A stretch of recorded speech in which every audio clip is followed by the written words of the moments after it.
Jesse. And I'm Ellen. And this is our introduction to our new channel. And as a sort of welcome to book 2, we decided to do our top 5 pet peeves in books. And we're sort of going to go back and forth and talk about our top 5. So let's just get on with it. The first pet peeve that I want to talk about is specifically when you feel smarter than the main character. Now, I liked this book. CJ is an awesome author. I love her to death. And this has nothing to do with anything horrible about this book, and I believe that you should read it because it's good. But I felt like the major thing that detracted me from loving this book was the fact that I really wanted to shake both Rachel and Logan and tell them, I know who the person is. Can you just open your eyes and do something about it? Because it was just a lot of very frustrating, and sometimes a little bit of mystery is good when we, the reader, know something the character doesn't know, but it got to the point where it was really annoying. And this is just one book that was an example of it. And like I said, I don't hate this book. It was just one of my pet peeves about it, and yeah. Hey, one of my pet peeves is when the publisher just changes the book cover. And it's like, the cover was so beautiful, and then it just turned into something horrible after. You got an example? Look, beautiful cover. I have not actually read this book. I will be reading this book. It is on my TBR shelf, and it's the second book, I think. It's called A Million Suns by Beth Revis. Beautiful book. Like, the cover is so beautiful. But comes the third book.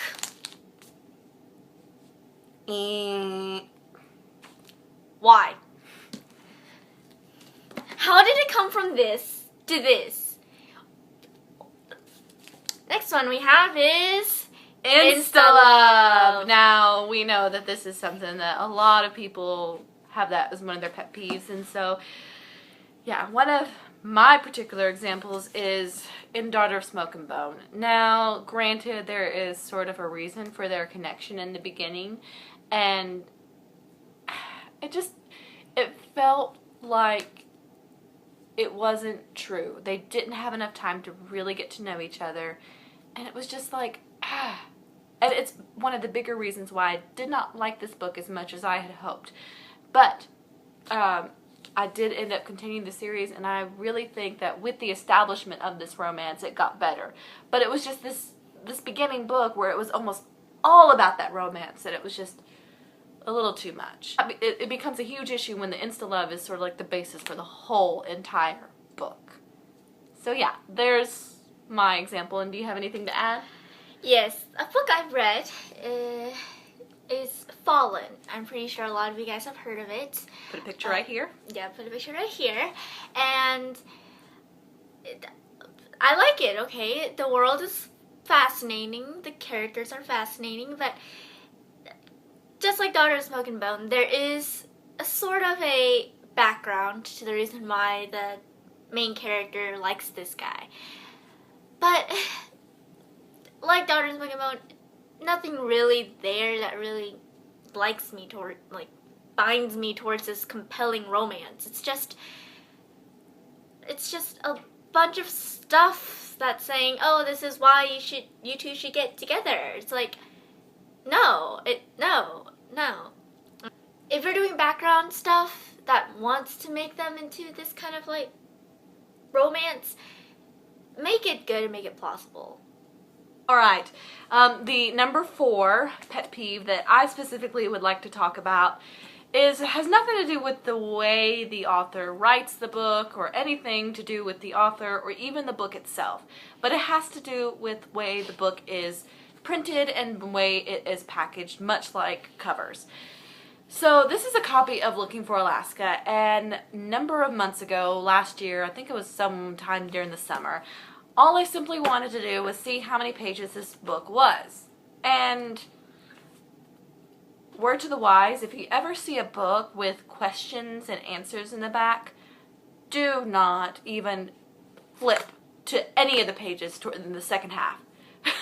Do not, because I was, like I said, I was going to look at how many pages this book was, and my eyes landed on a spoiler. Seriously? Seriously.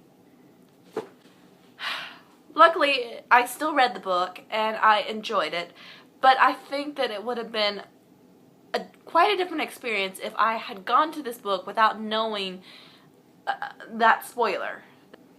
Spoilers in the back of the book. Bad. And the final pet peeve that we had decided upon is when, you know how authors have a lot of books in a series that has this one book that doesn't even make sense. Namely, City of Fallen Angels by Cassandra Clare. Now, I admit, it's a beautiful book. I love it. But it's like a filler. There are some parts towards the end that is, you know, you need it, kind of. But it's not that important. I mean, I would be fine if she doubled the size of, I don't know, City of Glass or like the 5th book, just to make it so that this book doesn't come into existence. Beautiful book, but honestly, I don't find a need for it. I could have just discarded it and just read on the series. So, if you guys are actually reading this whole series, I am daring you to skip this book and to just read on. And let's see if you can still understand the line. If you can, then that proves my point of you don't need this book. Anyway, that concludes our top 5 pet peeves that we wanted to talk about. We'll make some videos about some of our favorite things, favorite authors, favorite books, or whatnot, to sort of balance this video out. And again, these are just our opinions. You're free to disagree. So, I'm Cassie. I'm Ellen. We are just 2 cousins starting up this YouTube channel. And also, check out her blog site, Citrus Reads. It'll be down in the doobly-doo. If you enjoy, please click the like and subscribe button below. And until next time, happy reading.